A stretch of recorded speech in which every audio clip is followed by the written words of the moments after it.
Hello students, तो welcome to this lecture of semiconductor devices. पिछले lecture तक हम लोगों ने बीजेटी के बेसिक्स पढ़े। इस लेक्चर में हम लोग ट्रांजिस्टर का वर्किंग देखेंगे और उसमें भी हम लोग एनपीएन ट्रांजिस्टर का वर्किंग देखेंगे। ओके, हाँ, सिर्फ यहाँ पे एक बात नोट करने लायक, हेडिंग में जो टेक्स्ट बुक में जो हेडिंग दिया है वहां पे पीएनपी लिखा गया है, उसको चेंज करना है क्योंकि वहां पे हेडिंग पीएनपी है और वर्किंग एनपीएन का समझाया हुआ है, तो वो एक बात ध्यान में रखना है, वो करेक्शन कर लेना है। Okay, so now will start with the working of NPN transistor. तो लेट अस से ये एक ट्रांजिस्टर है, इसके तीन रीजन है। तुम देख पा रहे हो कि ये रीजन थोड़ा छोटा है, ये सबसे छोटा है, ये सबसे बड़ा है। तो इसका मतलब ये वाला रीजन कौन सा होना चाहिए? कलेक्टर होना चाहिए। ये सबसे छोटा है मतलब ये रीजन क्या होना चाहिए? बेस होना चाहिए। और ये रीजन सबसे बड़ा है मतलब ये क्या होना चाहिए? इमिटर। सबसे बड़ा नहीं, सॉरी, मॉडरेट है तो ये एमिटर होना चाहिए। ठीक है, अब देखो यहाँ पे हम लोग क्या करेंगे, एक रेजिस्टेंस लगाएंगे करंट कंट्रोल होने के लिए। एमिटर साइड में डायग्राम देख लो, एक रेजिस्टेंस लगाएंगे करंट कंट्रोल होने के लिए कलेक्टर साइड में। ठीक है, और ये तीसरा टर्मिनल निकाल लिया, हो गए तीन टर्मिनल, दो जंक्शन हो गए। ठीक है, अब हम लोग क्या करेंगे, यहाँ पे बैटरी लगाएंगे। अब हम लोग ट्रांजिस्टर कौन सा ले रहे हैं यहाँ पे? एन पी एन, है ना। और उसमें ये वाली जंक्शन क्या हो गई है? Collector base junction. Collector base reason is always forward bias. Forward bias करने के लिए हमको ये एन को क्या करना पड़ेगा? निगेटिव अप्लाई करना पड़ेगा, इस तरीके से, है ना। तो क्या निगेटिव पॉजिटिव। अभी बैटरी का नाम देखो कैसा दिया हम लोगों ने, VEB या VBE, कुछ भी चलेगा क्योंकि एमिटर बेस जंक्शन के लिए ना, इसलिए VEB। ये बैटरी बायसिंग बैटरी है।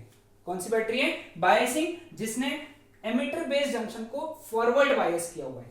ठीक है, अब ये कलेक्टर बेस जंक्शन हो गया, कलेक्टर बेस रीजन हो गया, है ना।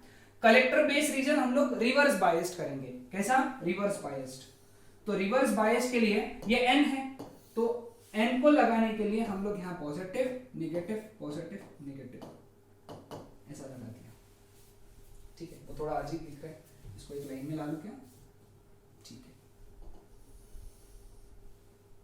ये एक लाइन में हो गया। ठीक है, अब ये क्या हो गया, इसका नाम दे देंगे VCB। ठीक है, और एक भाई साहब हम लोग इलेक्ट्रॉन होल तो बनाना भूल गए ना, तो चलो हम लोग इलेक्ट्रॉन होल बना लेते हैं। यहाँ पे ये हेवीली डोप्ड है, तो यहाँ पे बहुत सारे हमको बहुत सारे इलेक्ट्रॉन्स बनाने हैं हमको,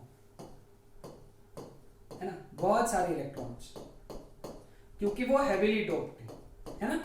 तो हेवीली डोप्ड होने की वजह से यहाँ बहुत सारे इलेक्ट्रॉन्स रहेंगे। और तुमको मालूम है, मैं पहले लेक्चर से इलेक्ट्रॉन्स को पिंक कलर में बनाते हैं, तो मैं यहाँ पे भी पिंक कलर में ही बनाऊंगा इलेक्ट्रॉन्स को। हाँ, ये बेस रीजन है, इसमें कुछ ही इलेक्ट्रॉन्स रहेंगे क्योंकि बेस P है। P में इलेक्ट्रॉन्स माइनॉरिटी में रहेंगे और वैसे भी ये बहुत लाइटली डोप्ड है, तो एक दो ही बनेंगे।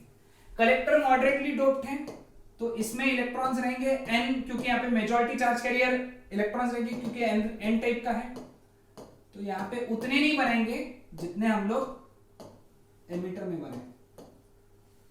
चलो अब होल्स की बात है ना। यहाँ पे होल्स कम रहेंगे, यहाँ पे भी होल्स कम रहेंगे क्योंकि ये माइनॉरिटी में। यहाँ पे होल्स ज्यादा रहेंगे, लेकिन सिंस हम लोगों ने डोपिंग कम करके रखा है उसका, तो हम लोग बहुत ज्यादा होल्स नहीं बनाएंगे, यहाँ पे 3 4 5 होल्स बना लेंगे। ठीक है, समझ में, क्योंकि इसकी डोपिंग कम है इसलिए। ठीक है, चलो अब इसका वर्किंग शुरू करते हैं हम लोग। वर्किंग अभी देखो क्या होगा। सबसे पहले शुरुआत करते हैं यहां से, ये निगेटिव टर्मिनल है तो यहां पे निगेटिव अप्लाई होगा। जिसने ये सारे इलेक्ट्रॉन्स को पुश किया, ये जो सारे इलेक्ट्रॉन्स है ना, इनको पुश किया कहां पे? एमिटर से बेस में। तो ये जितने भी अपने इलेक्ट्रॉन्स से निकल के कहां पहुंचे? बेस में। बेस में उनकी राह कौन देख रहे हैं? उनकी राह देख रहे हैं ये होल्स। ये होल्स उनकी राह देख रहे हैं। लेकिन सिंस, बहुत सही बात, सपोज इमेजिन करो हम लोगों ने 100 इलेक्ट्रॉन्स लिए यहां से, 100 इलेक्ट्रॉन्स, है ना, और बेस में कुछ 10 या 5 या 10 होल्स प्रेजेंट है। लेट अस से 10 होल्स प्रेजेंट है, 10 होल्स। तो ये जो 100 इलेक्ट्रॉन्स निकलेंगे, उसमें से 10 इलेक्ट्रॉन्स इन 10 होल्स के साथ में रिकंबाइन होंगे and this will give rise to base current.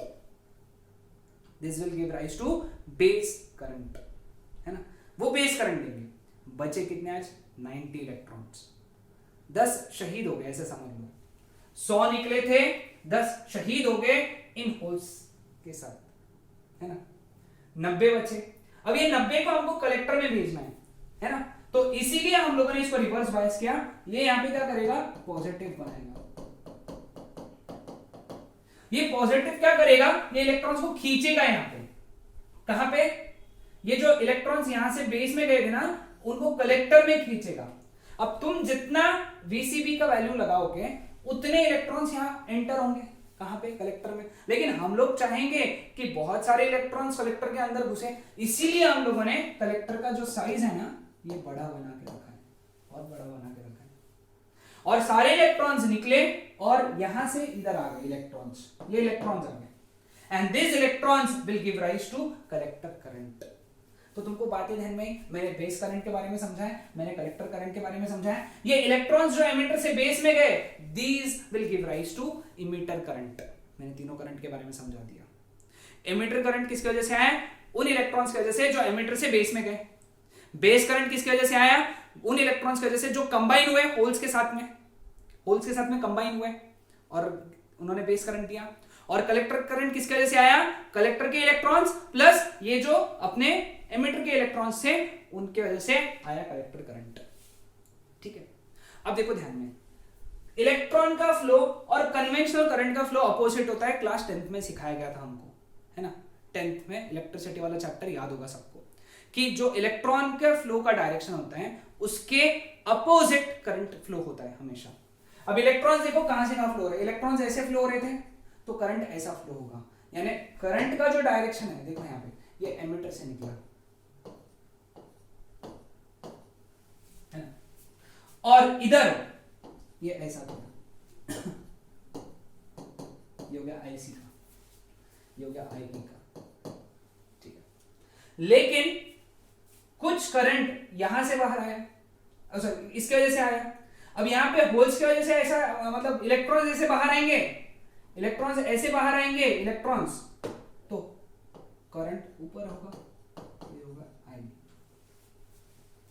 तो ये हो गया IE। ठीक है, क्लियर विद दिस।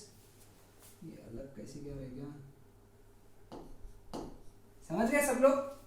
करंट की डायरेक्शन समझे, करंट की डायरेक्शन हमेशा इलेक्ट्रॉन के फ्लो के अपोजिट होता है, क्योंकि इलेक्ट्रॉन्स ऐसे गए थे कलेक्टर से, तो कलेक्टर का करंट ऐसा रहेगा।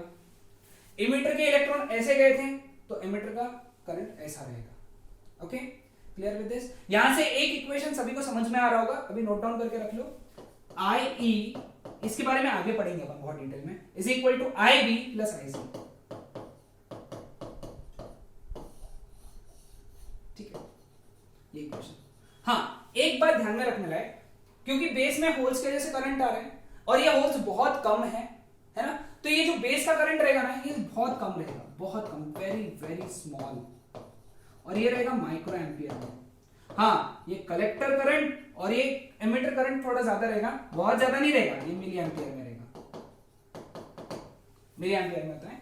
बेस का करंट बहुत छोटा है, माइक्रो एम्पियर में होता है, इतना छोटा कि हम लोग कभी कभी निग्लेक्ट भी कर डालते हैं उसको। सभी को वर्किंग ध्यान में आया क्या, वर्किंग ऑफ एनपीएन ट्रांजिस्टर, तो ये बात ध्यान में रख लेना है ना, ध्यान में रखो।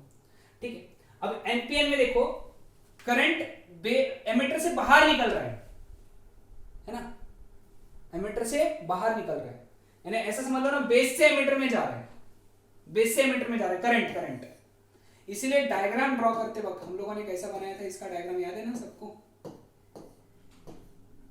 ये था एमिटर, ये था बेस, ये था कलेक्टर, और एरो इधर दिया था, not pointing in pointing out, base से एमिटर, है ना। ये थोड़ा गंदा बन गया, तुम कर लोगे ना सही में, तो एक काम करता हूँ मैं सही बना देता हूँ, और सर आपने गंदा बनाया, ठीक है। बेस से एमिटर फ्लो है, इसलिए तो यही थोड़ा सिंबल का कंफ्यूजन हुआ है टेक्स्ट बुक में, तो तुमको पता होगा, तो ये मैंने बता दिया। ठीक है, तो ये वर्किंग ऑफ एनपीएन ट्रांजिस्टर ध्यान में आया सभी को, हाँ ओके। तो चलो आगे का पार्ट क्या है, transistor configuration, transistor configuration. Okay, अब तुमने देखा बेस बीच में था, इमिटर इस साइड में था, कलेक्टर इस साइड में था, यानी एमिटर और कलेक्टर को कॉमन बेस था, है ना। तो इसीलिए कॉन्फ़िगरेशन जो बनते हैं यहाँ पे 3 प्रकार के कॉन्फ़िगरेशन बनते हैं। पहला है कॉमन बेस कॉन्फ़िगरेशन। ओके, शायद टेक्स्ट बुक में आगे पीछे दिया हो सकता है तो याद रखें। बेस कॉमन है, तो बेस कॉमन है तो हम लोग क्या करेंगे, इसका डायग्राम बनाते वक्त बेस को नीचे बनाएंगे। नीचे देखो, बेस की डंडी नीचे होती थी, अब एरो ऐसे आएंगे। अब ये एनपीएन है कि पीएनपी सर नहीं बता सकते, एरो थोड़ी नहीं लगाए सर आपने, है ना। एक काम करते हैं, इसको ये एमिटर, ये बेस, ये कलेक्टर। सपोज ये एनपीएन है ना, दिस इज एनपीएन। ऊपर की लाइन अपन एनपीएन बनाएंगे सब में, ऊपर की लाइन ये एनपीएन। तो एनपीएन में बेस से एमिटर यानी ये डायरेक्शन रहेगा। तो पीएनपी में कैसा रहेगा बताओ,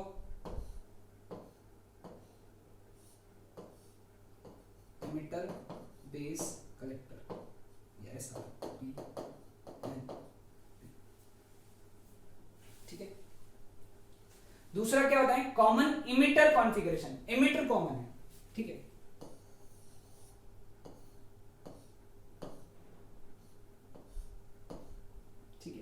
ये इमिटर हो गया,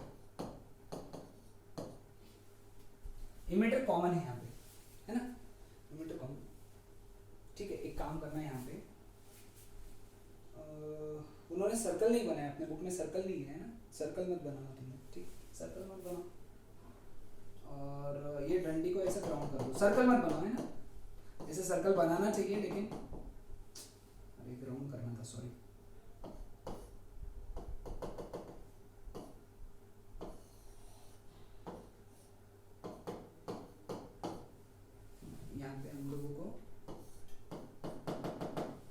ग्राउंड बताना था, ग्राउंड, है ना, ग्राउंड बता देना है सिर्फ, क्लियर।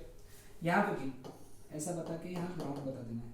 और इसका एरो रहेगा ना एनपीएन, एनपीएन यानी बाहर की तरफ, एमिटर की तरफ, ठीक है।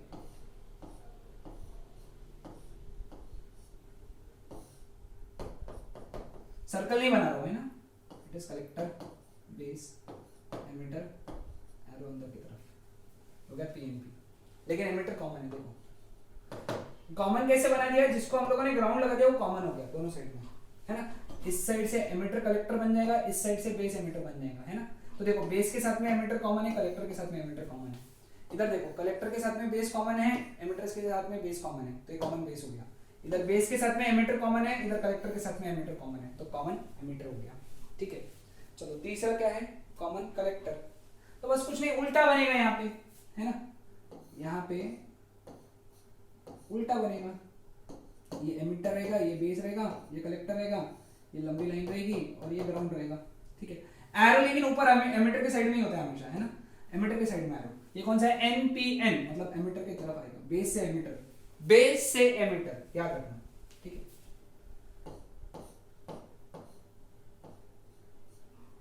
है ना, और ये यहाँ पे कॉमन बना दिया, ये सी बी ई, ठीक है, एरो अंदर की तरफ। और यहाँ पे ग्राउंड डालना भूलो मत, ग्राउंड, ये अर्थिंग बोलते हैं इसको, ग्राउंड डालना भूलो मत। ये सभी में बनाना है, सभी में, ये देखो सभी में बना है, ठीक है।